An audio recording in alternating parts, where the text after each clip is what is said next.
మనం కింద నుంచి పైకి చూస్తే ఏం కనిపిస్తది? మహా అంటే చుక్కలు కనిపిస్తాయి, లేకపోతే చందమామ కనిపిస్తది, లేకపోతే సూర్యుడు కనిపిస్తాడు. ఈ విశ్వంలోనే ఉంటది కదా, దాందంతా కలిపి మనం ఏమంటాం చెప్పుర్రి? అంతరిక్షం అంటాం. గట్లాంటి జాతీయ అంతరిక్ష దినోత్సవం ఇయాల. మరిగా ముచ్చట్లేందో చూడుండ్రి.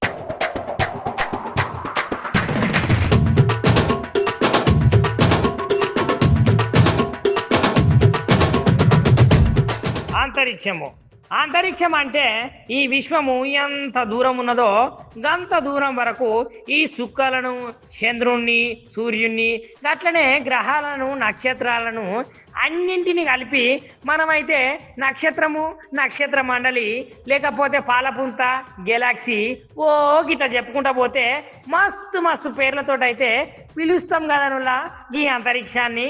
అట్లాంటి ఈ అంతరిక్షంలో చంద్రయాన్ 3 విజయానికి గుర్తుగా ఆగస్టు 23వ తేదీ భారతదేశం మొత్తము నేషనల్ స్పేస్ డే అంటే జాతీయ అంతరిక్ష దినోత్సవంగా జరుపుకుంటాం కదా. ఈ ముచ్చట మళ్ళీ మన అందరికీ తెలిసిందే కదా. గట్లనే 2023 జూలై 14న ఇస్రో చంద్రయాన్ 3 అంతరిక్ష యాత్ర చేపట్టింది. ఇక ఆగస్టు 23వ తేదీ ల్యాండర్ను చంద్రుని మీద దింపిందట.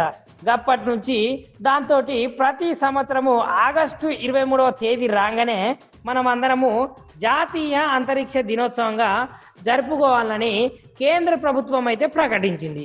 అందుకనే అన్ని పాఠశాలల్లో, డైట్ కాలేజీలల్లో విద్యార్థులతో పాటు యువకుల అంతరిక్ష పరిశోధన మీద మంచి ఆసక్తి, అవగాహన పెంచుకునేందుకు ఇక వివిధ రకాల కార్యక్రమాలు చేపట్టాలని నిర్ణయించింది గప్పటి నుంచి.